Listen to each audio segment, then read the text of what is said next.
Hello students, तो स्वागत है आपका हमारे न्यू वीडियो में जो कि है क्लास 11th के पॉलिटिकल का सेकंड चैप्टर का हमारे भारतीय संविधान में मौलिक अधिकार का पार्ट 3 जो कि है रिट के ऊपर।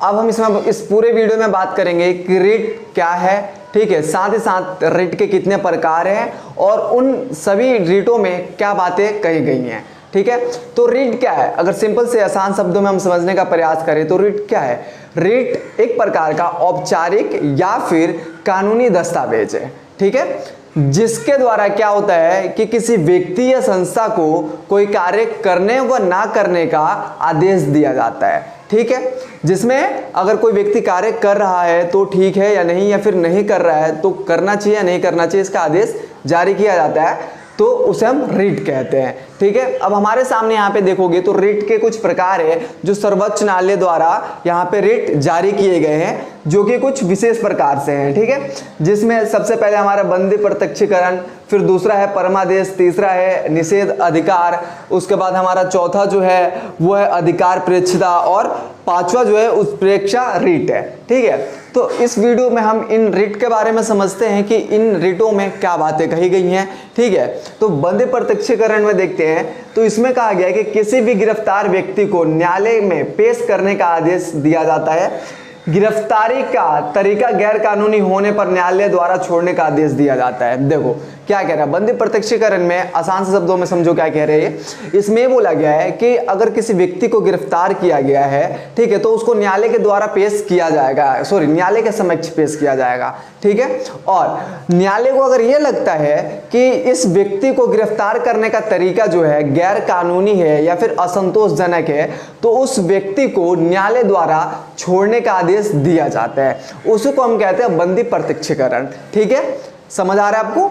और सेकंड चैप्टर सेकंड जो पॉइंट है हमारा वो है परमादेश। इसमें क्या कहा गया है कि जब न्यायालय को लगता है कि सार्वजनिक पदाधिकारी अपने कानूनी तथा संवैधानिक दायित्व का पालन नहीं करता है, ठीक है, यानी कि इसमें परमादेश में यही बोला गया है कि अगर कोई कानूनी अधिकारी है, ठीक है, या फिर कोई पदाधिकारी है, ठीक, वो सार्वजनिक तौर पे सबके लिए है, बट वो अपने अधिकार का कुछ गलत उपयोग कर रहा है जिससे कि किसी के मौलिक अधिकार का हनन हो रहा है, उसी को हम कहते हैं परमादेश। ठीक है, उसके बाद अगला है हमारा निषेध अधिकार। निषेध अधिकार के अंदर क्या बोला गया है, तो कहा गया है कि जब कोई निचली अदालत अपने अधिकार का अतिक्रमण करके, ठीक है, मुकदमे की सुनवाई करती है तो ऊपरी अदालत ऐसा करने से रोकने के लिए निषेध अधिकार जारी करती है। कहने का मतलब क्या है कि अगर निचली अदालत अपने जो अधिकार क्षेत्र है उससे बाहर जाके किसी मुकदमे की सुनवाई करती है तो ऊपरी अदालत द्वारा उस पर रोक लगाया जा सकता है कि भाई आप इस पर सुनवाई नहीं कर सकते,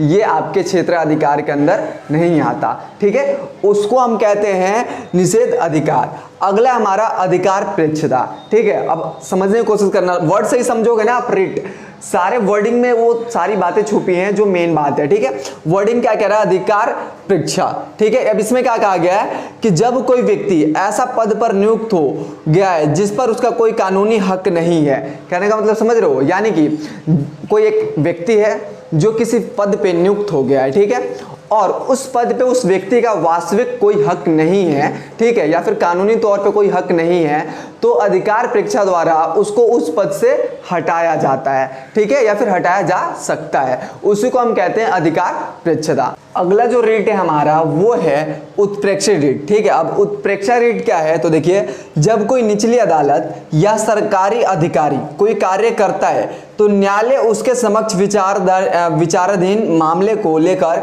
उत्प्रेक्षण द्वारा उसे ऊपरी अदालत में हस्तांतरित कर देती है या फिर कर दिया जाता है।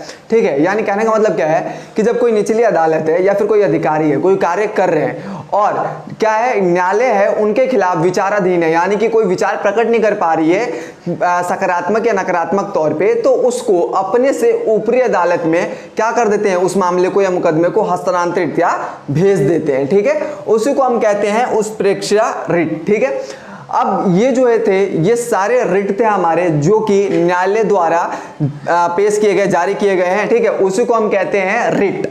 रिट का अर्थ मैंने आपको बताया कि रिट क्या है, उनके डेफिनेशन जो है वो आपके सामने यहाँ पे लिखी हुई है, उसको मैंने समझाया कि रिट का अर्थ क्या होता है, सभी रिटों को एक्सप्लेन करके आपके सामने है। आप चाहे तो स्क्रीनशॉट ले सकते हैं इसका और इसको नोट भी कर सकते हैं, एग्जाम टाइम में आपको बहुत हेल्प करेंगे, ठीक है, पेपर में। और साथ ही साथ जाते जाते एक आपका मेरा क्वेश्चन है आपसे कि जो मौलिक अधिकार थे हमारे 6, उनमें से एक हमारा मौलिक अधिकार है संवैधानिक उपचारों का अधिकार, जिसको भीमराव अंबेडकर द्वारा किसी की संज्ञा दी गई है, ठीक है। अब वो किस चीज की संज्ञा दी गई है आप कमेंट करके जरूर बताइएगा।